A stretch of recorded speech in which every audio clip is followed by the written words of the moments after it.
ใส่บาตรเนาะก็ฟังธรรมะจะเล็กหน่อยกันแล้วกันเนาะขอโอกาสคณะสงฆ์กล่าวสิ่งละอันพละหน่อยนะโมตัสสะภะคะวะโตอะระหะโตสัมมาสัมพุทธัสสะนะโมตัสสะภะคะวะโตอะระหะโตสัมมาสัมพุทธัสสะนะโมตัสสะภะคะวะโตอะระหะโตสัมมาสัมพุทธัสสะ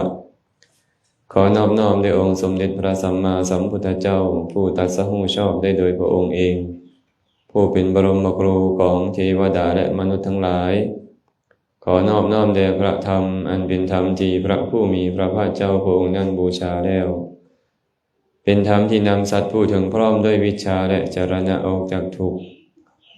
ขอนอบน้อมแด่หมู่พระอริยสงฆ์ผู้ดำรงอยู่ในมรรคและผลผู้สมบูรณ์ด้วยคุณมีศีลเป็นต้นขอถวายความเคารพครูบาอาจารย์พระสงฆ์สามเณรทุกรูปทุกองค์ขอโอกาสกล่าวธรรมะ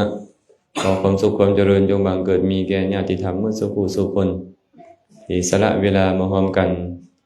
ถวายทานแก่คณะพระเจ้าพระสงฆ์ในช่วงพักเช้าของมื้อนี้ลำดับต่อไปพวกเราร่วมกันฟังธรรมด้วยความเคารพกิจโฉมนุสสาปฏิลาโภ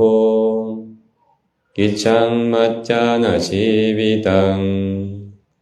กิจฉังสัทธัมมัสสวนังกิจโฉพุทธานามุปปาโทติ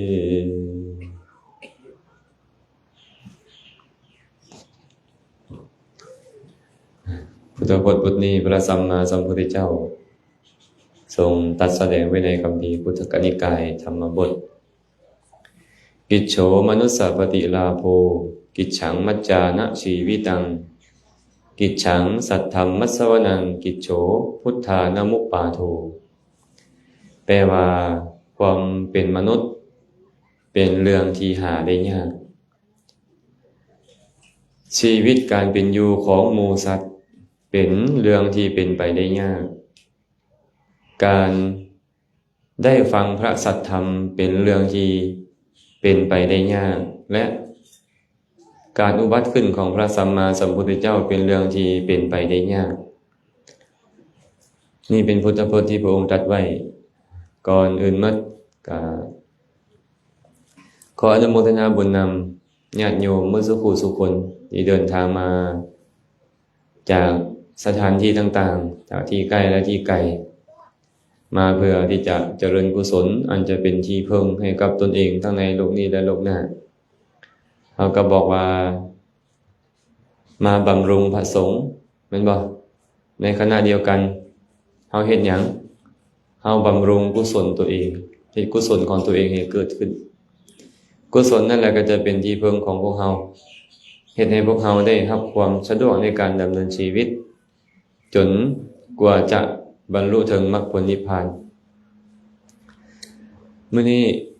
ก็เป็นวันที่1 เดือน 2 ปี 2026ครูบาอาจารย์ก็ยังพักอยู่ที่วัดพระบาทผลสัตว์แห่งนี้มื้ออื่นจังค่อยสิได้เดินทางต่อเข้าสู่นครหลวงวาระโอกาสช่วงเช้านี้ก็ยังพอมีเวลาก็จะนำธรรมะมาเว้าตามสมควรเมื่อกี้ได้ขึ้นต้นด้วยคาถา4 บาทคาถาขอเว้าเรื่องราวให้ฟังก่อนเนาะ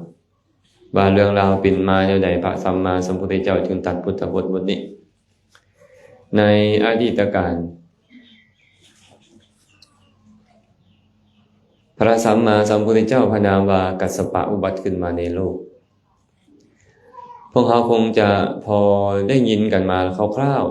ๆหรือว่าบางคนก็ฮู้ดีแล้วแหละว่าพระพุทธเจ้าจะอุบัติขึ้นมาในโลกในกัปนี้นี่นะ5 พระองค์พระองค์ที่1ก็คือพระพุทธเจ้าพระนามว่ากะกุสันทะหรือกุกุสันทะนั่นแหละที่เราเอิ้นกันพระองค์ที่2โกนาคามนะพระองค์ที่3กัสสปะพระองค์ที่4ก็โคตมะส่วนองค์สุดท้ายที่จะมาบังเกิดในอนาคตก็คือพระเมตไตยะ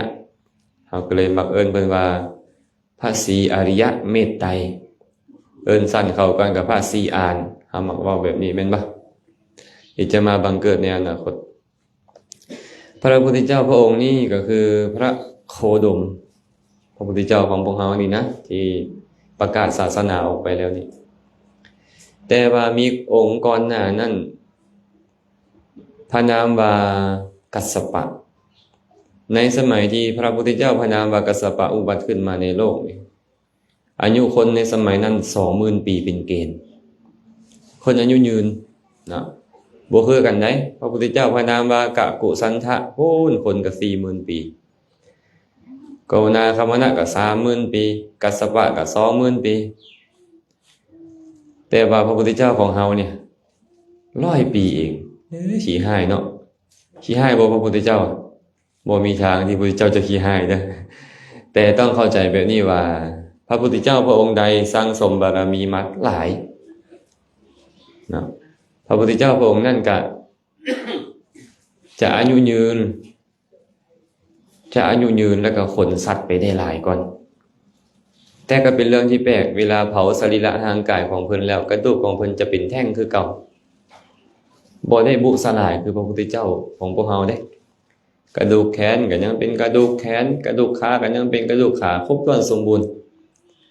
แต่ว่าพระพุทธเจ้าที่มีอายุน้อยสั่งสมบารมีมาแบบปัญญาธิกะอันนี้ขออธิบายเติมอย่าพากันงงเด้อพระพุทธเจ้านี่นะมีอยู่3ประเภท1คือปัญญาธิกะ2ศรัทธาธิกะ3วิริยาธิกะศรัทธาธิกะนี่ขออภัยปัญญาธิกะนี่นะต้องสั่งสมบารมีอย่างต่ำก็คือ4อสงไขยยิ่งด้วยแสนกับคือพระพุทธเจ้าของพวกเรานี่ว่าปัญญาธิกะเฮ็ดอีหยังก็ใช้ปัญญาเพิ่นนี่นะจะเจริญทานศีลอีหยังก็ตามแล้วต้องใช้ปัญญาออกหน้าในการเจริญบารมีก็เลยบรรลุไวแต่ว่าอายุจะสั้นนะส่วนพระพุทธเจ้าพระนะอันที่มีการสั่งสมบารมีแบบศรัทธาธิกะอันนี้เนี่ยเฮ็ดหยังก็เอาศรัทธาออกหน้าปัญญาบ่หลายตอนสั่งสมบารมีนี่นะปัญญาบ่เอาหลายความเพียรก็พอประมาณปัญญาพอประมาณแต่ศรัทธานี่ต้องออกหน้าเป็นประธานเอาศรัทธาออกหน้าเลยพระพุทธเจ้าพระองค์นี้ต้องสั่งสมบารมีอย่างน้อยสุด8อสงไขยยิ่งด้วยแสนกับหลายกว่าพระพุทธเจ้าเฮา2เท่าโตเนาะส่วนวิริยาธิกะผู้ยิ่งด้วยความเพียรเอาความเพียรว่าอันนี้นะมันจะลำบากบันไดทุกข์ทรมานขนาดใดก็ตามค่อยจะเอาความเพียรเข้าไปว่าอย่างเช่นพระศรีอานนี่นะพระศรีอานนี่สร้างสมบารมีแบบวิริยาธิกะต้อง16อสงไขยยิ่งด้วยแสนกับหลายกว่าพระพุทธเจ้าของเฮานี่4เท่าโตเห็นบ่เขาเจ้าเลยมักมาเว้าเป็นเรื่องนี่ล่ะนิยายปรัมปราหั่นน่ะว่าพระพุทธเจ้าพระนามว่าโคดมนี่รักดอกบัวของพระพุทธเจ้าพระนามว่าเมตไตรมาเกิดก่อนเพราะว่ากับหนึ่งนี่นะญาติโยมคันมีพระพุทธเจ้าอุบัติขึ้นมาองค์หนึ่งจะมีดอกบัวประจำอยู่ภพสุทธาวาสนี่นะจะเกิดขึ้นมาดอกหนึ่งถ้าหากว่าพระพุทธเจ้าจะอุบัติขึ้นมา2องค์ในก้านเดียวกันจะมีดอกบัว2ธรรมดาดอกบัวมันบ่มีครับ2ดอกในก้านเดียวกันได้แต่จะมีออกมาแบบนี้ถ้าหากว่ากับใดมี3พระองค์จะมีดอกบัวออกมา3ดอกกับใดมี4จะมีดอกบัวออกมา4ดอกกับใดมี5จะมีดอกบัวออกมา5ดอกกับใดมี6บ่มีเด้อกับที่มี6สูงสุด5พระองค์เห็นบ่ธาตุพระบาทเพิ่นสันมีดอกบัวจักดอกแหน่มึงเด้อพุ่นน่ะพระธาตุพนมมีดอกบัวจักดอกวันจอมธาตุนั่นน่ะ5แม่นบ่ก็ซื่อถึงพระพุทธเจ้า5พระองค์ที่อุบัติขึ้นมาในโลกนี้และจะมีอยู่สันสุทธาวาสเขาเราบอกว่าพระพุทธเจ้าพระนามโคดมนี่นะเป็นรากดอกบัวของพระพุทธเจ้าพระนามเมตไตรมาเกิดก่อนแต่ความจริงแล้วบ่แม่นเด้ออันนี้เป็นนิยายปรัมปราอย่าไปเว้าจักเถื่อพระพุทธเจ้าต้องสร้างสมบารมีมาเองเพื่อตรัสรู้บ่รักของไผนะแต่ต่างกันแต่ว่าพระเมตไตรเพิ่นสร้างสมบารมีมาแบบวิริยาธิกะเพิ่นต้องอายุยืนเพิ่นจะเกิดในยุคคน 80,000 ปีอย่าหวังว่าถ้าพระเมตไตรเด้อ จะไปหวังเด้อลงไปฮอด10 ปีแล้วขึ้นไปใหม่ฮอด อสงไขยปียังค่อยลงมาอีก8 ปี 80,000แต่ในจักรวัตติสูตรนี่เพิ่นเว้าเรื่องขาขึ้นอายุยืนขึ้นเพราะ80,000 ปีจะมีพระพุทธเจ้าพระนามว่าเมตไตรพุทธพจน์ตัดไว้อย่างสั้นอัตถกถาอธิบายเติมว่าพระพุทธเจ้าจะบ่อุบัติในขาขึ้นเพราะแสดงความว่าบ่เที่ยงเนี่ยมันบ่ค่อยเห็นเพราะแห่งว่ามันบ่เที่ยงได้ตายไว้แล้วยืนขึ้นนั่นน่ะมันก็เลยบ่เคยเห็นความเที่ยงความบ่เที่ยงเพิ่นก็เลยว่าอธิบายว่าตอนขาลงฉะนั้นตายเกิดอีกล้านชาติก็อาจจะยังบ่คัน ตายเกิดอีกจะล้านชาติก็อาจจะยังบ่คันมีพระพุทธเจ้าเมตไตรมาก็ได้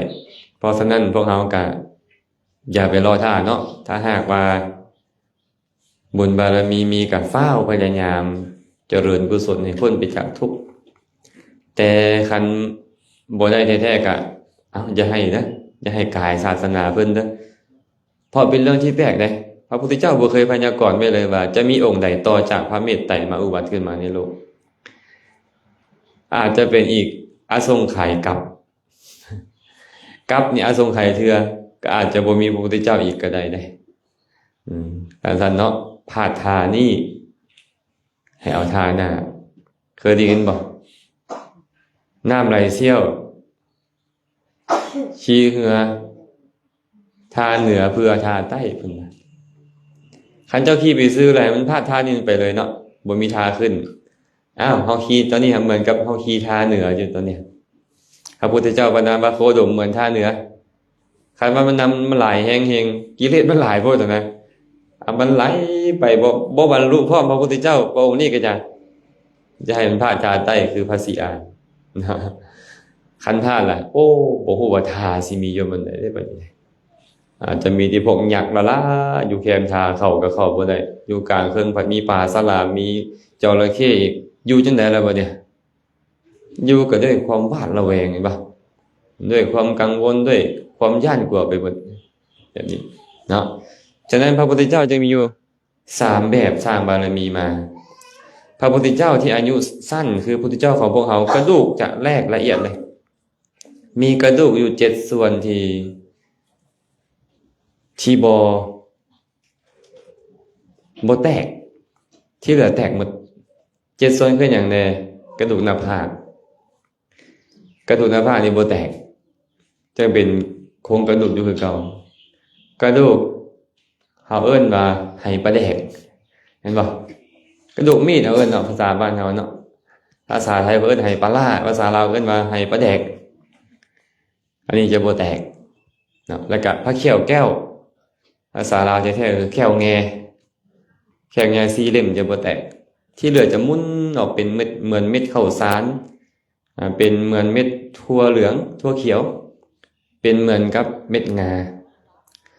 และเพื่ออธิบายเพิ่มเติมไว้ว่ากระดูกของพระพุทธเจ้านี่นะเนื่องจากพระองค์มีอายุสั้นคนทั้งหลายบ่ได้เห็นพระพุทธเจ้าเพิ่นเลยอธิษฐานไว้ขอกระดูกของเฮาจงบ่มีประมาณมีบุคคลใดบุคคลหนึ่งก็ตามมีความประสงค์อยากกราบไหว้สักการะบูชาของกระดูกจงเสด็จไปหั่นอันนี้เพื่ออธิบายไว้ในคัมภีร์นะว่าเพิ่นอธิษฐานไว้เพราะว่าคนที่มีโอกาสได้เห็นพระองค์นี่น้อยหน่อยบ่เหมือนคนสมัยอายุ 2-3 หมื่นปีขึ้นไปแม่นบ่ผู้ใดก็มาเห็นเจดีย์จึงมีองค์เดียวในโลกทุกคนมาร่วมกันเฮ็ดมนุษย์ก็เฮ็ดเทวดาก็เฮ็ดนาคก็เฮ็ดครุฑก็เฮ็ดเสริมกันมาเลยใหญ่เจดีย์สมัยก่อนจะบ่มีกระดูกกระจัดกระจายแบบนี้ถ้าซั่นเฮาเห็นว่าผู้นี้มีทรายฤทธิกธาตุผู้นั้นมีทรายฤทธิกธาตุก็บ่จำเป็นต้องสงสัยนะขอแค่เจ้าระลึกถึงพระพุทธเจ้าได้ก็สำเร็จประโยชน์เพราะจุดประสงค์ของการกราบพระบรมสารีริกธาตุคือกราบนึกถึงคุณของพระพุทธเจ้าถึงจะบ่มีเลยก็ตามอยู่ประวัติบนสันนี่สมมุติเนาะก็มีนั่นแหละเพิ่นก็คงจะเอามาประดิษฐานไว้แต่สมมุติว่าบ่มีก็ตามเฮานึกถึงพระพุทธเจ้าได้สำเร็จประโยชน์แล้วนะอันนี้อธิบายสู่ฟังซื่อๆเนาะว่าเป็นแบบนี้ย้อนกลับมาที่เรื่องราวที่อาตมาเริ่มเล่าขึ้นมาว่าสมัยพระพุทธเจ้าพระนามว่ากัสสปะคนมีอายุ 20,000 ปี พระพุทธเจ้าพระนามว่ากัสสปะกับปรินิพพานก็มีกุลบุตรคนหนึ่งออกบวชในพุทธศาสนาเมื่อบวชแล้วก็มีความยินดีในการประพฤติปฏิบัติมือหนึ่งก็นางเหือไปในแม่น้ำเพิ่นก็เอามือไปจับภาษาไทยก็เอิ้นตะไคร่น้ำเนาะไปจับใบไหมนะเราก็หู้อีกว่ามันจะขาดแต่เราก็บ่ยอมปล่อยมือเหือมันไหลไปมันก็เลยเฮ็ดให้ตะไคร่น้ำมันขาดเมื่อมันขาดออกไปเพิ่นก็คิดว่าอาบัติเล็กน้อยแค่ปาจิตตีเองคือครูบาอาจารย์ตัดหญ้าตัดยูขุดดินฟันไม้สินะมันก็เป็นแค่ปาจิตตีอาบัติเล็กน้อยแสดงได้แต่เพิ่นบ่ยอมแสดง ไอ้แสดงก็ต้องเข้าใจว่าคันแสดงแล้วมันก็สิกขาบทนะมันบ่เป็นเครื่องขวางกั้นมรรคผลนิพพานแต่คันสิกขาบทเป็นบาปมันก็ต้องส่งผลให้เจ้าได้ประสบทุกข์คือเก่าได้องค์นี้เพิ่นบ่ยอมเด้เพิ่นบ่ยอมแสดงอาบัติเล็กน้อยบ่เป็นหยังดอกขนาดมีศรัทธาได้นี่ญาติโยมเอ้ยออกบวช 20,000 ปีเนาะ 20,000 ปีเขาบวชอยู่หั่นน่ะปฏิบัติธรรม 20,000 ปีบ่ได้บรรลุหยังเพราะศีลมันเป็นเครื่องป้องกันเด้ศีลมีบัตรกั้นไว้แล้วพระพุทธเจ้าจึงบอกว่าภิกขุทั้งหลายสมาธิอันศีลวิบัติกำจัดแล้วปัญญาอันสมาธิวิบัติกำจัดแล้วฉะนั้นศีลบ่ดีอีหยังก็หายหมดเพิ่นก็ไปปฏิบัติธรรมเอาแท้เอาว่าได้เข้าป่าปฏิบัติธรรม 20,000 ปีไม่เอาไอ้พวกเขานี่ฮอด5มื้อหรือยังไปปฏิบัติธรรมอยู่แต่ละบนบ่ฮอดดอกจอบแต่สิล้มกันไป5มื้ออยู่แต่ล้มกันไปละ4มื้อครึ่ง อีกครึ่งมื้อก็ไปตำแจ่วซะเบิ่งแม่เหลือ2ชั่วโมงไปนั่งสมาธินำหมู่ ค่อยไปปฏิบัติธรรมมาแล้วแต่อันนี้ 20,000 ปีเนาะ 20,000 ปีบ่ได้บรรลุหยังบาดตอนใกล้สิตายมาเหมือนกับมีแนวมาพันคอเนิบได้โอ้ยศีลข่อยวิบัติว่าซั่นเท้าหาหมู่อยากให้ไปแสดงอาบัติมันบ่มีหมู่ที่ละตอนตัวเองสิตายจุติไปเกิดเป็นพญานาคเป็นงูใหญ่นับเนื่องในพวกนาคแต่ด้วยความที่เพิ่นบำเพ็ญเพียรกุศลมาหลายนะประพฤติปฏิบัติมันก็เลยเป็นเนี่ยที่เพิ่นมีฤทธิ์หลายอัตภาพก็ใหญ่ฤทธิ์ก็หลายไปตายเป็นเกิดเป็นพญานาคแล้วก็เหลียวเห็นอัตภาพของตัวเองโอ้ยข่อยคือซัวซ่าคือตำซามแท้ข่อยอุตส่าห์ออกบวชในศาสนาของพระพุทธเจ้าผู้บริสุทธิ์แต่ข่อยกลับเฮ็ดได้ซำนี้บ่ต้องมากินกบกินปลาเป็นอาหารนี่บ่ข่อยนี่นะข่อยคือเหลือใจแท้เฮ็ดหยังได้บ่ล่ะบัดนี้เหลือใจก็ได้เฮ็ดหยังบ่ได้อยู่ต่อมาแล้วก็มีลูกสาวแต่ลูกสาวของเรากับแปลงกายเป็นคนได้นะพอเป็นอยู่ในกำเนิดของนาคพวกงูผู้เป็นผู้มีฤทธิ์นะให้เข้าใจแบบนี้เดินนาคก็คืองูก็คือนาคอาตมาที่เราให้ญาติโยมฟังหลายรอบแล้วสมัยหนึ่งชาวบ้านเขาฆ่างูกินเป็นอาหารพากันไปบิณฑบาตชาวบ้านก็เลยเอางูถวายพากันกินงูชาวบ้านก็ตามนิติเตียนว่าเป็นเหมือนคฤหัสถ์ผู้บริโภคกามพญานาคตนหนึ่งชื่อว่าสุปัสสะเราก็เลยคิดว่าโอ้ยบ่ดีไปพากินงูนี่นะพญานาคก็เลยเข้าไปเฝ้าพระพุทธเจ้าอ้อนวอนพระพุทธเจ้าว่าขอพระองค์จงห้ามพระบ่ให้กินสิ้นงูเด้อก็หน่อยเด้อเพราะพวกนาคที่เขาเป็นมิจฉาทิฏฐินี่เขาจะฆ่าพระได้ทำลายพระได้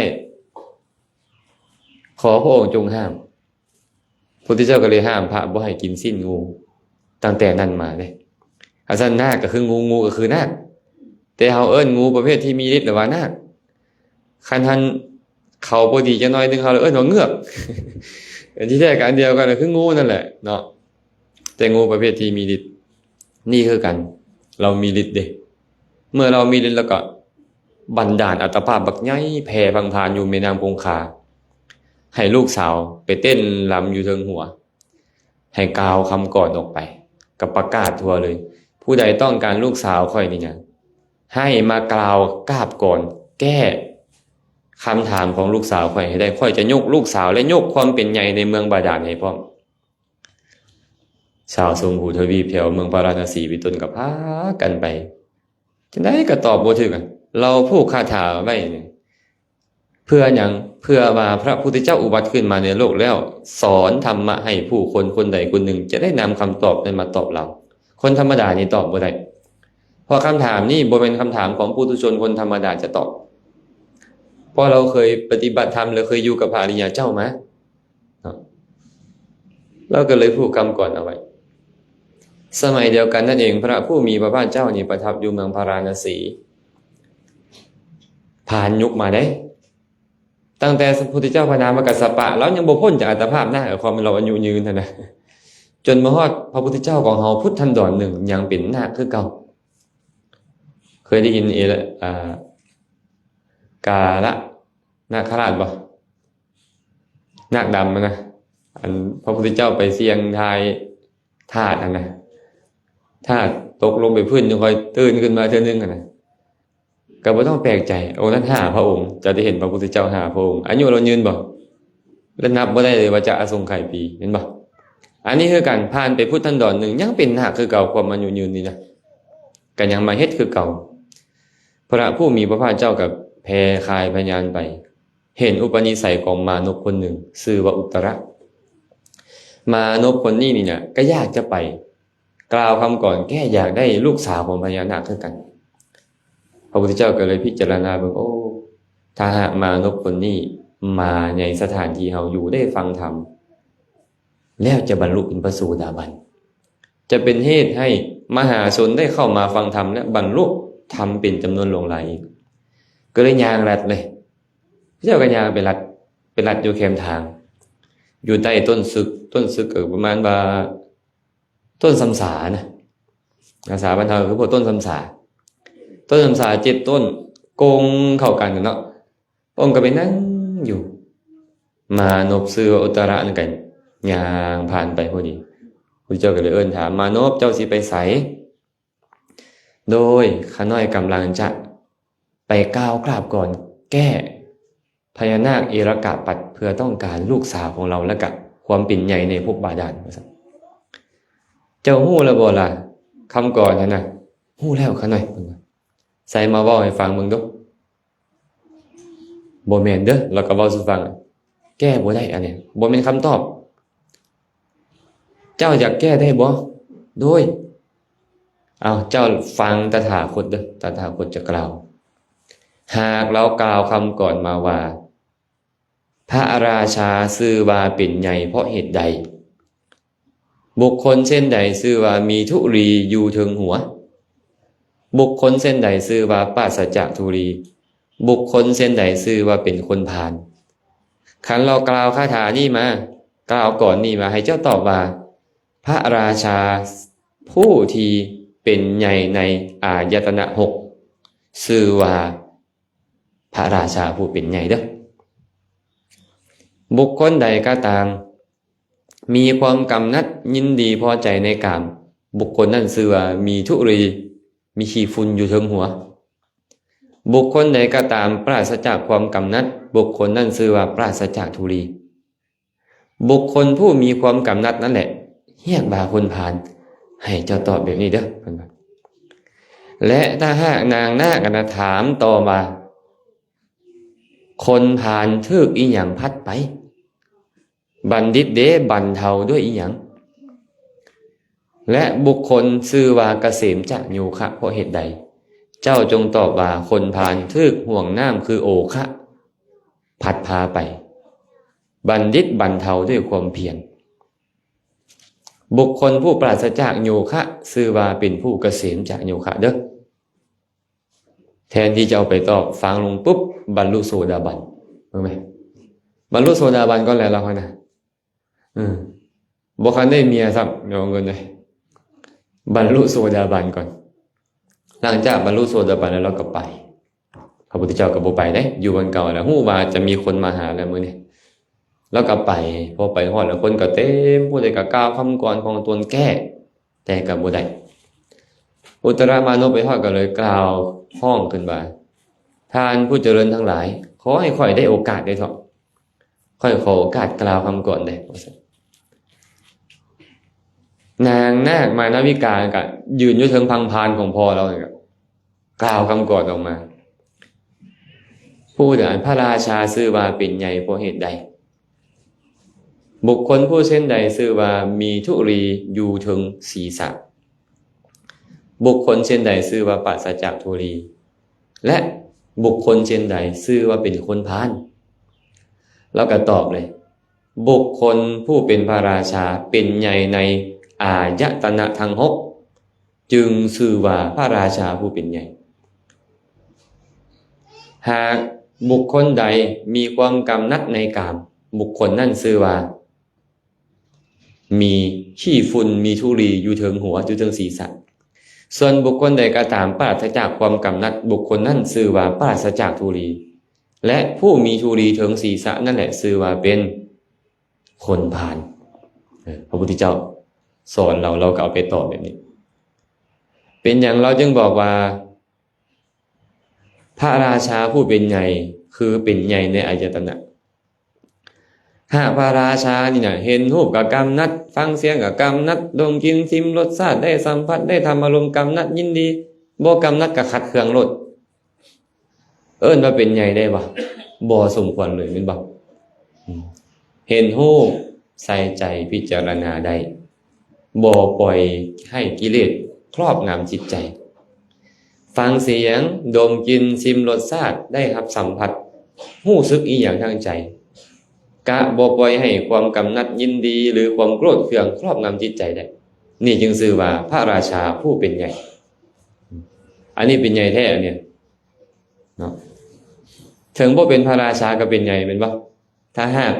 ครอบงำอายตนะทั้งหกได้รูปแบบใดมาก็อกุศลบ่ครอบงำจิตใจได้จิตใจบ่เสียหายเสียงแบบใดมาก็คือกันมันก็เป็นเหตุให้บุคคลนั้นเจริญกุศลได้เมื่อเขาครอบงำอินทรีย์ได้อยู่แบบนี้เขาก็ชื่อว่าปราศจากธุลีแม่นบ่แต่ถ้าหากเขาบ่สามารถครอบงำอินทรีย์บ่สามารถสังวรอินทรีย์ได้ความกำหนัดความขัดเคืองในใจก็เกิดขึ้นเขาก็ชื่อว่ามีขี้ฝุ่นคือกิเลสอยู่เทิงศีรษะคือในใจนั่นแหละเนาะแต่หากว่าสำรวมอินทรีย์ได้แล้วปราศจากธุลีคือกิเลสก็เอิ้นว่าผู้บ่มีธุลีในศีรษะคนเอิ้นว่าเป็นคนพาลหรือบัณฑิตผู้บ่มีขี้ฝุ่นในใจนี่นะคนเอิ้นว่าเป็นบัณฑิตแม่นบ่แต่บุคคลใดปล่อยให้กิเลสครอบงำจิตใจจบปริญญาตรีมาก็เอิ้นว่าคนพาลจบปริญญาโทมาก็เอิ้นว่าคนพาลจบปริญญาเอกมาก็เอิ้นว่าบ่ได้บัณฑิตเลยว่านี่จบขนาดนั้นพาลนะพาลคือเก่าฉะนั้นคนพาลหรือบัณฑิตในศาสนานี่เอาความดีวัดบ่ได้เอาวุฒิวัดบ่ได้เอาวุฒิความแก่เฒ่าบ่ได้เอาวุฒิบัตรมาวัดกันนะเมื่อเราตอบคำถามนี้จบลงนางนาคมานาวิกาก็กล่าวคำถามต่อไปว่าคนพาลแม่นหยันยอมพัดไป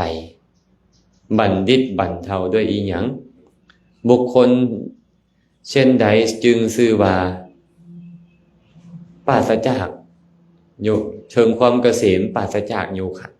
เชิงความเกษมจากโยคะนะแล้วก็ต่อมาคนพาลอันโอคะยอมพัดไป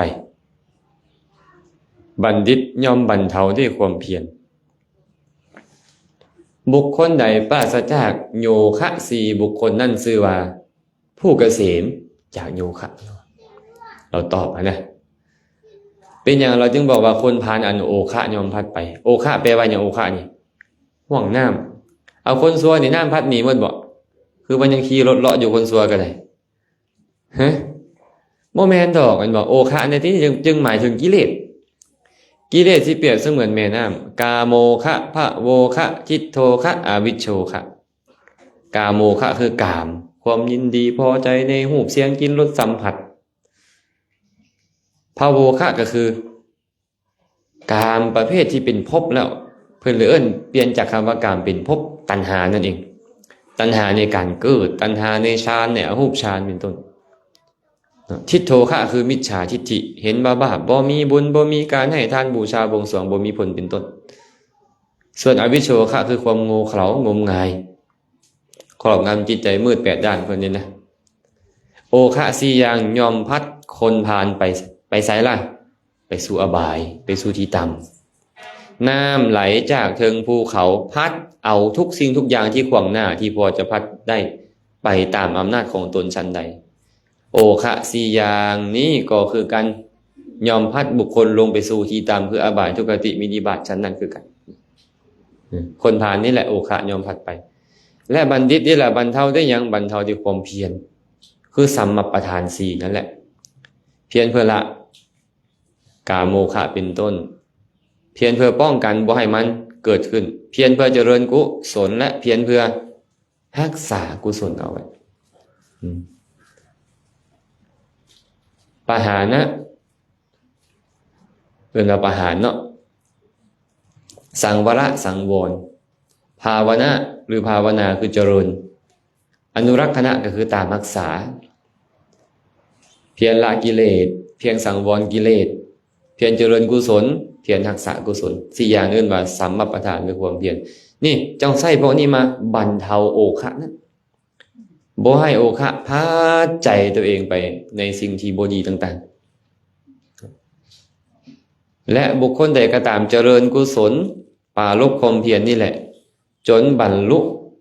คุณธรรมเป็นอริยะแล้วบุคคลนั้นชื่อว่ากำจัดโยคะโยคะมีอย่างโยคะกะกามะโยคะภาวะโยคะทิฏฐิโยคะและอวิชชาโยคะก็คือโอคะนั่นแหละเอิ้นอีกชื่อนึงก็คือเอิ้นว่าโยคะซื่อๆเปลี่ยนซื่อๆผู้ใดบ่มีโยคะผู้นั้นก็ชื่อว่าเกษมจะโยคะก็หมายถึงพระอริยเจ้าโดยเฉพาะแล้วก็คือพระอรหันต์พญานาคได้ยินคำเว้าของอุตรมานพจบลงดีใจยกหางขึ้นฟาดลงแม่น้ำคงคาน้ำก็เพิ่มไปตั้งลงหลายชาวบ้านที่มามุมเบิ่งอยู่ตะฟังตกลงน้ำหมดเราก็เอาโดยอำนาจของเราเฮ็ดให้คนทั้งหมดมาอยู่เทิงทางพานของเราก็เลยเอาขึ้นเทิงฟังแล้วเข้าไปหาอุตรมานพท่านผู้เจริญพระพุทธเจ้าอุบัติขึ้นในโลกแล้วแม่นบ่ตอนนี้อยู่ไสเราก็บอกว่าอยู่ใต้ต้นซึก7ต้นที่โกงเข้ากันไปนำกันก็พาไปด้วยอำนาจของพญานาคนะพอไปฮอดพระพุทธเจ้ากราบถวายบังคมแล้วก็ให้เรานี่นะพญานาคตัวนี้ให้พระพุทธเจ้าก็ถามว่าเป็นอย่างน้อมหาราชพระองค์คือห้องให้อยู่แบบนี้เพราะเราเป็นใหญ่กว่านาคทั้งหลายนะเราก็เลยบอกว่าข้าแต่พระองค์ผู้เจริญในอดีตการข้าน้อยนี่เป็นภิกขุรูปหนึ่งในศาสนาของพระพุทธเจ้าพระนามว่ากัสสปะด้วยความที่บ่สำรวมในศีลของตนเองเป็นคนทุศีลขณะเฮ็ดอันนั้นเดียวได้นะเลยเป็นเหตุให้ข้าน้อยนี่ได้กำเนิดอันน่าอึดอัดนี่ได้กำเนิดนาคนี่ว่าซั่นข้าน้อยเหลือใจแท้ๆเฮ็ดบุญมาตั้งหลายได้มาเกิดเป็นนาคว่าซั่นเมื่อโอกาสได้เห็นพระพุทธเจ้าเมื่อโอกาสได้ฟังธรรมเมื่อโอกาสบรรลุธรรมข้าน้อยว่าซั่นพระพุทธเจ้าก็บอกว่ามหาราชเป็นความจริงเช่นนั้นแหละการได้อัตภาพเป็นมนุษย์เป็นเรื่องยากการได้ฟังธรรมเป็นเรื่องยากการอุบัติขึ้นของพระสัมมาสัมพุทธเจ้าก็เป็นเรื่องยากคือกัน3อย่างนี้เป็นเรื่องยากแล้วก็เลยกล่าวคาถาตอนเว้ารวมกันเว้า3อย่างตอนกล่าวคาถากล่าว4อย่างเพื่อให้ครบคาถากิจโฉมนุสสาปฏิลาโภการได้อัตภาพเป็นมนุษย์เป็นเรื่องยากกิจฉังมัจจานาชีวิตังการดำเนินชีวิตของหมู่สัตว์เป็นเรื่องยากกิจฉังสัทธรรมมัสสวนังการได้ฟังธรรมเป็นเรื่องยากและกิจโฉพุทธานมุปปาโทการอุบัติขึ้นของพระพุทธเจ้าเป็นเรื่องยากเป็นอย่างจึงบอกว่าการได้อัตภาพเป็นมนุษย์เป็นเรื่องยากบ่แม่นผู้ใดอยากเป็นมนุษย์ได้เป็นมันบ่แม่นได้แม่นบ่มันต้องมีกุศลที่ยิ่งใหญ่จึงค่อยมาเกิดเป็นมนุษย์ได้หันกุศลบ่มีกำลังกุศลบ่ยิ่งใหญ่มาเป็นมนุษย์บ่ได้นรกกำเนิดเดรัจฉานเพศอสุรกายไม่เอาเงินจือเด้อพระพุทธเจ้านี่เอาเล็บมือไปตักขี้ดินขึ้นมา ภิกขุทั้งหลายพวกเจ้าเข้าใจว่าจังได๋ขี้ดินเทิงเล็บตถาคตกับขี้ดินในมหาปฐพีนี่นะอันใดหลายกว่ากันภิกขุทั้งหลายก็บอกว่าข้าแต่พระองค์ผู้เจริญดินในพื้นปฐพีหลายค่ะน้อยดินในเล็บของพระตถาคตเจ้าบ่ได้ส่วนที่จะเปรียบจะเทียบจะอุปมาได้เลย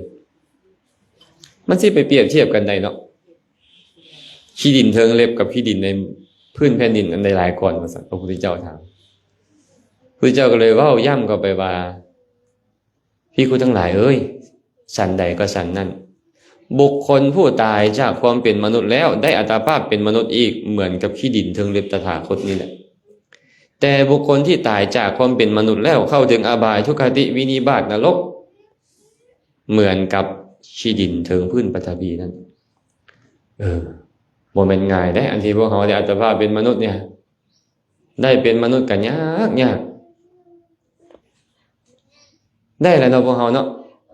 แล้วสิปล่อยให้ตัวเองตายทิ่มละล่านี่โอ้ยแต่มานี่ว่าให้สาระหลายชีวิตของพวกเฮาได้มายากขนาดนี้เลยเห็นบ่หายใจทิ่มฮอดมื้อตายแล้วบ่ได้เด้อเห็นบ่พ่อลุงน้อยอย่าปล่อยตัวเองแบบนั้นเด้อเข้าวัดฟังธรรมนี่ปัด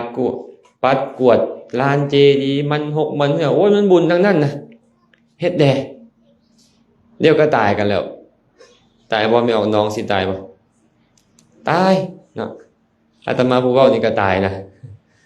ตายหมดพวกเฮาอยู่นี่น่ะสุดท้ายพวกเฮาคือความตายแต่เฮ็ดแนวใดอันพวกเฮาจะบ่ให้ตายละล่าหั่นนะให้มันได้ประโยชน์ได้หั่นเกิดมาก็ยากแท้ยากมาแล้วบ่ว่าต้องเฮ็ดบุญต่อเท่าใดจังค่อยได้เกิดเป็นมนุษย์เกิดมาแล้วก็ปล่อยชีวิตผ่านไปมื้อนึงให้มันแล้วไปมื้อนึงให้มันแล้วไปล่าๆนี่โอ้อาตมาว่าขาดทุนแท้สมพระพุทธเจ้าบอกว่าคนโง่อาตมาบ่ได้เว้าเองเด้อพระพุทธเจ้าเว้าคนพาลก็คือคนโง่คนโง่เพิ่นว่าคนโง่นี่น่ะมีชีวิตอยู่100 ปีเพิ่นว่าก็บ่ทอผู้ที่มีความเพียรเจริญกุศลแม้แต่อยู่มื้อเดียวต่างกันบ่ต่างกันขนาดใดเอาบ่เชื่อเด้อมีเอาเงินมื้อนี้นี่พากันหลายๆคนนี่ไปทำความสะอาดเจดีย์มื้อนึงนี่ให้เป็นประโยชน์กับคนพาลที่เขาอยู่100 ปียังบ่เท่าพวกเขาบ่เชื่อลองมึงรถมื้อนี้นะปัดกวดเจดีย์ให้งามบูชาคุณพระพุทธเจ้าข้าพเจ้าทั้งหลายขอบูชาคุณพระพุทธเจ้าด้วยกำลังกายของข้าพเจ้านี่ว่าสิปัดกวดให้งามๆเมื่อคืนนี้ไปประทักษิณเจดีย์ซาหมดอันตีนนี่ขี้ฝุ่นหลายโพดนะเนาะสิได้ขอโอกาสเนี่ยครูใหญ่เพิ่นทำความสะอาด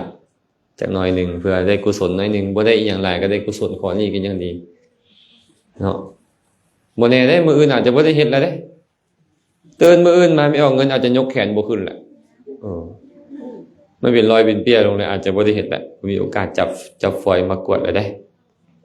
เสียดายเด้ตอนข่อยมีแฮงข่อยคือบ่เฮ็ดบ่ต้องไปเฮ็ดเสียดายปานใดมันก็เฮ็ดบ่ได้แล้วตายปึ๊บลงนรกโอ้ยข่อยคือบ่เฮ็ดบุญเอาไว้เบิ่งแม่เฮือนศาลลานแป้นข่อยก็มีทรัพย์สมบัติข่อยก็พอมีเหือแห้งกำลังก็ดีแต่ข่อยคือบ่เฮ็ดได้บ่ไปพูดแล้วอย่ากินแหนงแข็งใจในภายหลังเด้เนาะนี่ได้เป็นมนุษย์นี่ยากแต่เฮาได้แล้วชีวิตความเป็นอยู่ของสัตว์ทั้งหลายกิจฉังมัจจานะชีวิตังแปลว่าการดำเนินชีวิตมัจจาแปลว่ามัจจานังคือหมู่สัตว์ผู้มีความตายเป็นธรรมดามัจจาเฮานี่ซื่อว่าผู้มีความตายเป็นธรรมดาบ่นี่แหละชีวิตของพวกเฮาดำเนินไปยากย้อนหยังล่ะ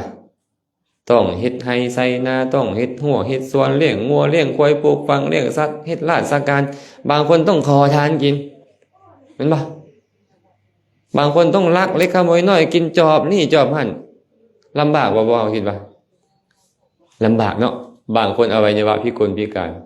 อาตมาเคยเห็นไม่ออกนึงเราเอาคลิปวิดีโอที่เราไปโรงเรียนเด็กพิเศษ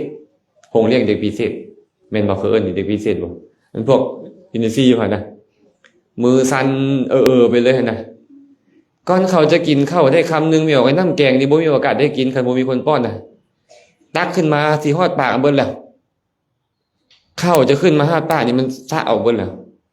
ยากบ่การดำเนินชีวิตเขาพ่อแม่ทิ่มเลยเอาไปทิ่มไปเรียนอยู่บนอื่นเบิ่งดูหั่นน่ะคันหมู่บ่มาหยิบมายื่นหมดโอกาสอยู่รอดนี่ชีวิตของพวกเขายากบ่แต่พวกเขาบ่ได้ยากขนาดนั้นเนาะ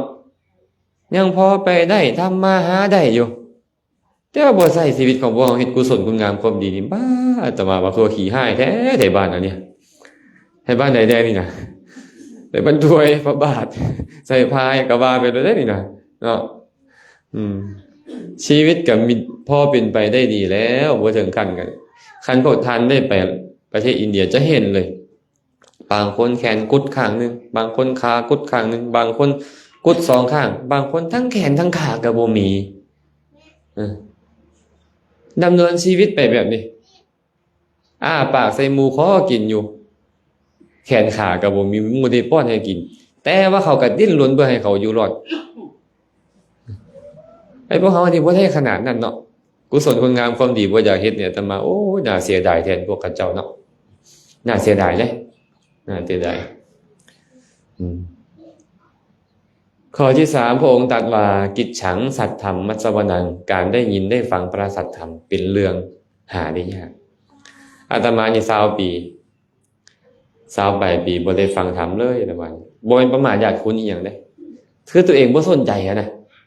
และก็บ่มีคนที่จะเข้าไปเทศให้ตัวเองฟังคือสมัยนั้นโอ้ยลำบากหลายจนอายุ20 ปีแล้วอาตมายังได้บวชพอบวชจังค่อยได้ฟังธรรมมึงนี่ฟังธรรมกับ FM ซะนะตัวนั้นน่ะวิทยุ FM ขึ้น 95.75 เมกะเฮิรตซ์เข้ามาเขาก็มีช่วงที่เปิดเพลงมีช่วงที่เปิดธรรมะเนาะตัวเองก็ไปเปิดอาจารย์สมโพธิเทศไว้บ่อยบุญคุณของพ่อของแม่แล้วนี่เดี๋ยวท่านน้ำตาไหลอาตมานี่บ่เป็นคนขี้ให้เด้แล้วก็บ่เสียน้ำตาไปเห็นง่ายๆอีกอาตมานี่นะแต่ว่าน้ำตาอาตมาไหลนอนฟังสูบยาอยู่เดียวนอนฟังโอ้ยพ่อแม่เรามีคุณเฮงคุณให้ปานนี้ไอ้ที่ผ่านมาเฮาละว่าคือบ่เห็นคุณงามความดีเพิ่นเลยปลุกลูกนอนกันยังให้เบิ่งแม่แต่งข้าวให้กินยังให้เฮ็ดซ่าบางเทื่อหั่นน่ะมันคือพิลึกพิลั่นขนาดใดไอ้พวกเฮาเนาะบาดได้ฟังธรรมโอ้ยข่อยคือเฮ็ดบ่ดีเฮงให้แท้จังคอยคนข่อยฟังเองซุมื้อนี้มันทันสมัยซุมื้อนี้นะกด Facebook เข้าไปวัดป่านาขามได้ฟังรถองค์นั้นเทศบ่หยุดเลยองค์นั้นผมอยู่วัดป่านาขามนะย้อนเห็นโทษว่าบ่มีกัลยาณมิตรแล้วมันลำบากมันหลงผิดบ่มีกัลยาณมิตรตัวเองเห็นมาแล้วและพ่อมาแล้วหั่นน่ะอย่าเป็นกัลยาณมิตรให้คนอื่นเทศบางเทื่อมื้อละ7 รอบ8 รอบก็มีองค์นั้นเทศไปเบิ่งนะเขียนเข้าไปว่าวัดป่านาขามเว้าตลอดองค์นั้น อยากให้คนเห็นโทษของการเกิดแก่เจ็บตายโทษของอาบายโทษของอกุศลสำคัญสมัยแหละเนาะสมัยก่อนมันบ่มีคนมาเทศเป็นอย่างพระพุทธเจ้าจึงย่างเลาะอยู่ทั่วอันสมบูรณ์ทวีปอยากไปเลาะเทศให้กับเจ้าฟังปานนั้นย่างเลาะกับบางเทื่อบางคนเห็นเบะซุบใส่ก็มีพระพุทธเจ้านะบางคนไปสาดน้ำลัดทางก็มีบางคนเอาน้ำเอาอีหยังไปทิ่มลัดทางก็มีปานนั้นแน่น่ะกว่าจะไปเทศไปสั่งสอนธรรมะได้พระพุทธเจ้าก็เลยบอกว่ากิจฉังสัตธรรมมัสสวนังการได้ยินได้ฟังธรรมเป็นเรื่องยากย้อนหยังบ่มีผู้เทศอันนึงเลยหาผู้เทศยากอันที่2คือใจเฮาบ่น้อมเข้าไปบางเทื่อเพิ่นเทศอยู่ยังเล่นแต่โทรศัพท์น่ะเดี๋ยวนี้น่ะแม่นบ่ทางรูมมันน่ะอาตมาบ่เห็นดอกอาตมาบ่ไปซื่อแต่ยันมีอยู่ใจเฮาบ่น้อมไปแต่ที่สำคัญที่สุดคือบ่มีผู้ฟังแม่นเสื้อบ่อยู่บ้านเฮานี่วัดนึงเทศเทื่อนึงต่อปีเทศหยังพระเวทเทศเวสสันตราชาดกเท่านั้นบางวัดเพิ่นก็ใจดีขึ้นมามีคนมารวมกันหลายเทศเข้าประดับดินน้ำจักหน่อยนึงเทศเข้าสลากน้ำหน่อยนึงที่เหลือก็มันบ่มีไม่ออกเลยคันมาไม่ออกบ้านถวยสิขึ้นเทือนใหม่เพิ่นก็ไปเทศปัญญาปารมีให้ฟังเด้ สารากวิสานสูตรอุณหัสวีไซฟังจังน้อยเนาะหรือว่าเทศยันทุนตืมบ่ฮู้ว่าเข้าใจบ่เพิ่นบ่ฮู้ดอกว่าเข้าใจหรือบ่เข้าใจแต่เพิ่นก็เทศอยู่นั่นแต่ว่าดนเทื่อนึงไม่ออกเนาะโดนขนาดคือบ้านอาตมาบ่มีเลยบ้านอาตมา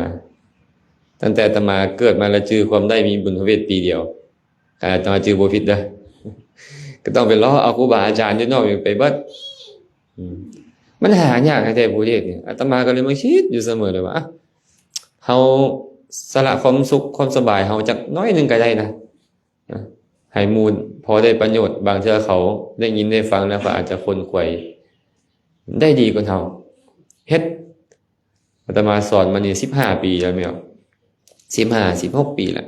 สอนธรรมะสพเทศลงโซเชียลนี่ก็10 ปีแล้วนี่ได้เริ่มมีโซเชียลมาแต่ก็ยังดีที่แม่อาตมาไปจอบฟัง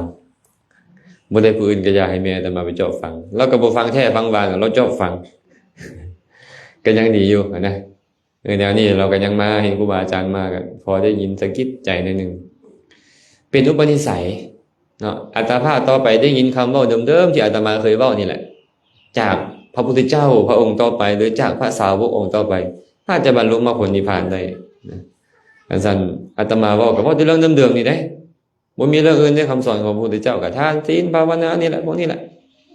สลับไปสลับมาอยู่นี่เนาะแต่การได้ยินได้ฟังทำเป็นเรื่องยากแต่ว่าเราได้ยินอยู่เรื่อยๆแม่นบ่มีครูบาอาจารย์เข้าไปหาเรื่อยๆได้ยินเรื่อยๆอยู่สุดท้ายเด้การอุบัติขึ้นของพระสัมมาสัมพุทธเจ้าเป็นเรื่องยากคือว่าให้ฟังในตอนเบื้องต้นนั่นแหละกล้าบ่สละชีวิตหับไส้คนอื่นตลอด4อสงไขยยิ่งได้แสนกับนี่กล้าบ่บางเทื่อเขาอยากได้ตาจะต้องเอาตาไปให้เขาได้หับไส้เขาบางเทื่อเขาอยากได้หูต้องตัดหูให้เขาได้บางเทื่ออยากได้แขนต้องตัดแขนให้เขาไปหับไส้เขานี่นะเขาอยากได้ตับอยากได้ปอดต้องเจาะเอาให้เขาเขาอยากได้เลือดในลำคอต้องเอามีดเจาะเอาให้เขาเขาอยากได้ชีวิตเจ้าต้องมอบให้เขาแต่บ่แม่นเทื่อเดียวบ่แม่น100เทื่อบ่แม่น1,000เทื่อบ่แม่นแสนเทื่อบ่แม่นล้านเทื่อตลอดการอันนับประมาณบ่ได้มีบ่ผู้กล้าแบบนี้คิดก็ยังบ่คิดเนาะเฮาละอยากที่เอาเปรียบหมู่เดี๋ยวนี้อันจะอยากให้หมู่มีความสุขเนี่ยมันแทบจะบ่มีเลยพุ่นน่ะแม่นบ่มีแต่พระพุทธเจ้าผู้เดียวในโลกเนี่ยเฮ็ดแบบนี้ใจต้องเป็นแบบนี้เพิ่นอุปมาให้ฟังว่าถ้าหากว่าบุคคลใดอยากเป็นพระพุทธเจ้านี่นะหากมีคนเอาหอกแหลมๆกลมๆมาปักไว้เรียนแต่บนเฮาอยู่นี่ฮอดขอบจักรวาลฟังพุทธมีคนมาบอกว่าท่านผู้เจริญถ้าท่านต้องการเป็นพระพุทธเจ้าให้เหยียบคมหอกคมดาบนี่ไปจนฮอดขอบจักรวาลท่านจะได้เป็นพระพุทธเจ้าความคิดวันไหวบ่เกิดขึ้นจักหน่อยจังคอยสามารถสร้างสมบารมีเป็นพระพุทธเจ้าในอนาคตได้ไอ้เฮานี่ไปไว้เฮานี่ไงเหยียบน้ำนิดนึงไปไว้แม่นบ่ไปเหยียบหนทางเบิ่งแม่หนทางกันเฮาเฮ็ดใหม่ๆน่ะยางบ่เต็มมันน่ะไอ้จั่วจนให้เวลาไอ้จั่วบ่แม่นแต่ไอ้จั่วเด้หลวงตาใหญ่เพิ่นก็บ่ง่ายเด้โอ้ยหลวงตาใหญ่บ้านพระโป่งเอาแอแล้วไม่เอาแอกับหนทางเนาะมีครูบาอาจารย์บางองค์เพิ่นไปย่างภูเขาควายมาแล้วสบายบ่เป็นหยังภูเขาควายก็ผ่านมาแล้วเพิ่นว่าแม่นแล้วเพิ่นสิเกิดมาอยู่ภูเขาควายเนาะบ่ลงไปทางอย่างให้ซื้อข้างหลังหมู่พุ่นแหนบ่เห็นเก่งซ้ำนี่ก็ยังยากเลยพวกเฮาแม่นบ่อันซ้ำมาอดทนเจ็บปวดเล็กๆน้อยๆนี่อันใดจะไปเป็นพระพุทธเจ้าได้และหาคนแบบใดจะมาเฮ็ดแบบนั้นได้แท้ๆหมู่ขอหยังละให้อันนั้นได้หมดนะหมู่ขอชีวิตก็ให้ชีวิตขอลูกขอเมียให้เขาได้หมดแม่นไผสิเฮ็ดได้ก็เลยมีองค์เดียวเกิดขึ้นในโลกและบ่ฮู้ว่ากี่ล้านกี่โกฏปีกี่ล้านกี่โกฏกับจังสิมีอีกองค์หนึ่งขึ้นมาเป็นเพราะคนทุกคนอยากแต่เอารัดเอาเปรียบหมู่อยากได้แต่ความสุขเข้าหาตนโดยบ่สนว่าคนอื่นจะทุกข์หรือบ่ก็ตามมันแต่มีแต่แบบนั้นอีหลีซุมื้อนี้เนาะแม่นบ่พระพุทธเจ้าจึงอุบัติขึ้นมาในโลกเนี่ยพระองค์ก็เลยบอกว่า4อย่างนี่แหละเป็นเรื่องที่หาได้ยากชื่อว่า1ความเป็นมนุษย์2 ชีวิตการเป็นอยู่สามการได้ยินได้ฟังพระสัทธรรมสี่การอุบัติขึ้นของพระพุทธเจ้าอันเขามีแนวให้กราบไหว้ขนาดนี้แล้วเนี่ยฮู้บ่ว่าผ่านการเสียสละอีกอย่างใดของคนผู้เดียวนี่นะฮู้บ่เลือดไหลกว่าน้ำของเลยเลือดไหลออกจากคอนี่นะไหลกว่าน้ำในมหาสมุทรอีกจังค่อยมีเจดีย์องค์นี้ตั้งตางานอยู่พระบาทบนสันนี่ต้องมีการเสียสละของผู้นี้ผู้เดียวตาที่เราเสียสละไปนี่หลายคนดาวในท้องฟ้าจังค่อยมีเจดีย์องค์นี้ตั้งอยู่นี่เฮาแนมเห็นเฮายังบ่อยากนบบ่อยากไหวเลยป้าคือใจขี้หายเด้ออาตมามีกายบ่ได้คิดว่ากายก็สาธุสาธุสาธุนึกถึงพระพุทธเจ้าน้อยนึงกันยังดีเห็นดอกไม้พ่อไม่ออกอยู่บ้านพระบาทแคมทางกันน้อมมาบูชาเลยเด้เด้ออันดอกไม้อยู่แคมทางบ่ได้เอามาเองดอกแต่น้อมไปบูชาขอบูชาคุณของพระพุทธเจ้าบุญเกิดขึ้นบ่เกิดขึ้นแล้วบุญเกิดขึ้นเรียบร้อยไปเห็นพวงมาลัยมูยูห้านงามงามแต่บ่มีเงินซื้อน้อมไปบูชาพระพุทธเจ้าเรียบร้อยแล้วได้กุศลเลยเนาะไปตลาดเช้าบัดนี้บ่ยากจะได้บุญไปเบิ่งทองเส้นงามๆเพชรเส้นงามๆน้อมบูชาพระพุทธเจ้าโลดจะปึกหลายพวกเฮาก็ได้อันใดสิได้บุญก็เฮ็ดปานนั้นอย่ามีแต่เงินแต่ทองแล้วบ่อยากบูชาจักดิบ่แม่นของเฮาสิบ่แม่นกะยาน้อมบูชาแล้วใจเป็นบุญแล้วแต่อ่านในคัมภีร์อปทานเด้อพระเจ้าบอกว่าแค่พระองค์นึกซื่อๆนึกน้อมสิ่งนี้บูชาคุณพระพุทธเจ้าบ่มีอีหยังเลยที่ค่อยจะได้โดยยากมันบ่ฉลาดคิดซื่อๆพวกเฮาที่ผ่านมาเนาะเฮาคิดบ่เป็นนะมันบ่มีอุบายในการคิดให้ใจเฮาเป็นบุญมันก็เลยมีแต่อิจฉาหมู่เห็นหมู่ใส่คำกันเลยโอ้คำงามเนาะโอ้ยขอน้อมบูชาดิจ้ะมื้อนั้นไปบุญออกพรรษาอยู่พระบาทบนสันก็บอกครูบาอาจารย์พวกเจ้าเห็นบั้งไฟพญานาคพวกเจ้าน้อมบูชาพระพุทธเจ้าเด้อแล้วพวกเจ้าจะเป็นคนกลุ่มแรกๆที่ได้บูชาพระพุทธเจ้าด้วยบั้งไฟพญานาคไอ้คนอื่นๆนี่เขาไปเบิ่งละล่าเขาก็เฮ้แล้วก็จบแล้วก็เมื่อแต่พวกเฮาบ่แม่นขึ้นมาสาธุขอน้อมบูชาคุณพระพุทธเจ้าด้วยดอกบั้งไฟพญานาคนี่โอ้ได้บุญพร้อมพวกเฮาเนาะได้บุญพร้อมคือไม่ออกเกี้ยงนี่บ่เคยได้ดอกแบบเนี้ยเพราะเราเฮ็ดบ่เป็นมีแต่ไปเบิ่งก็ตามจอกกันอยู่นั่นตาฟังแล้วก็กลับนะหลังจากฟังธรรมข้อนี้จบลงสัตว์ 84,000 บรรลุเป็นพระอริยเจ้าทั้งมนุษย์ทั้งเทวดาบรรลุธรรมจำนวนหลวงหลายนะอันนี้เป็นพุทธพจน์ที่พระองค์ตรัสไว้อาตมายิ้มยกขึ้นมาเว้าสู่ฟังกับเพื่อเป็นเครื่องเตือนจิตเตือนใจของเฮาว่าก่อนที่เฮาจะมาเป็นมนุษย์นี่โอ้ยมันยากแท้ๆใดยากแท้ยากว่ามาเป็นมนุษย์แล้วอวัยวะสมบูรณ์ดำเนินชีวิตไปได้ดีง่ายๆนี่น่ะมันก็ยากอีกแต่พวกเฮามีแล้วการได้ยินได้ฟังธรรมก็ยากขนาดแต่ว่าเฮาก็ยังพอได้ยินอยู่เนืองๆและพระพุทธเจ้าอุบัติขึ้นมาในโลกยากปานใดแต่เฮากลับได้กลับได้การอุบัติขึ้นของพระพุทธเจ้าแล้วเบิ่งแม่ความยาก4อย่างเนี่ยเฮาได้หมดแล้วยังคาแต่ใจของเจ้านี่ว่าเฮ็ดหยังน้อเพื่อน้อมบูชาพระองค์คืนแด่เพราะพระองค์สละชีวิตเลือดเนื้อทรัพย์สมบัติอวัยวะลูกเมียตลอด4อสงไขยด้วยยิ่งด้วยแสนกลับมาเพื่อพวกเฮาแล้วอาตมาก็เลยมีแคปชั่นของอาตมาเองขอแค่ได้รับใช้พระพุทธเจ้าเป็นหยังกะยาจะเป็นพระจะเป็นโยมเป็นหยังกะยาขอให้ค่อยได้รับใช้พระพุทธเจ้าอาตมาจะคิดจะใส่ใจแบบนี้เนี่ยเนาะเพราะนึกถึงสิ่งที่เพิ่นรับใช้เฮามานี่โอ้ยตกนรกก็บ่แม่นน้อย100ชาติน้อยพันชาติไปเกิดเป็นสัตว์เดรัจฉานนี่เขาฆ่าให้เขาแกงก็บ่แม่นน้อยครั้งเจาะตาสละเลือดเนื้อโอ้ยคือว่าเฮ็ดผลึกแท้เพื่อพวกเฮาแค่อยากให้เฮาฟังธรรมของเพิ่นซื่อๆเดี๋ยวนี้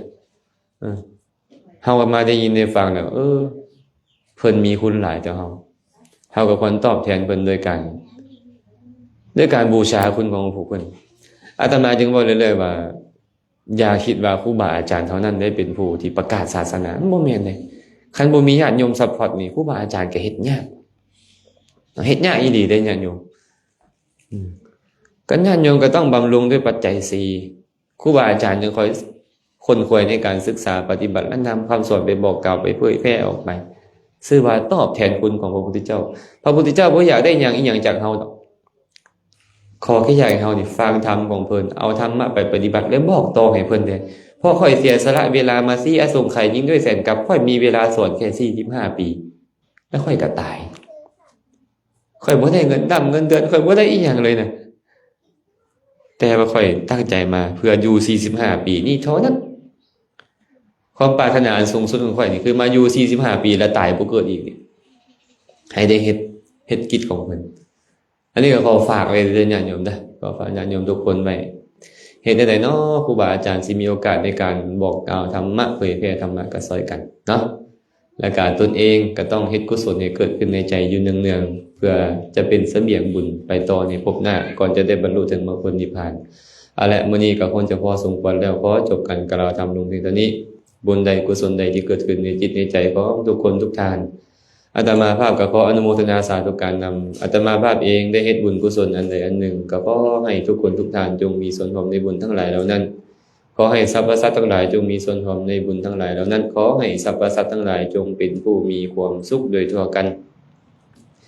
ท้ายที่สุดแล้วก็ขอให้กุศลทั้งหมดจงเป็นปัจจัยให้ทุกคนทุกท่าน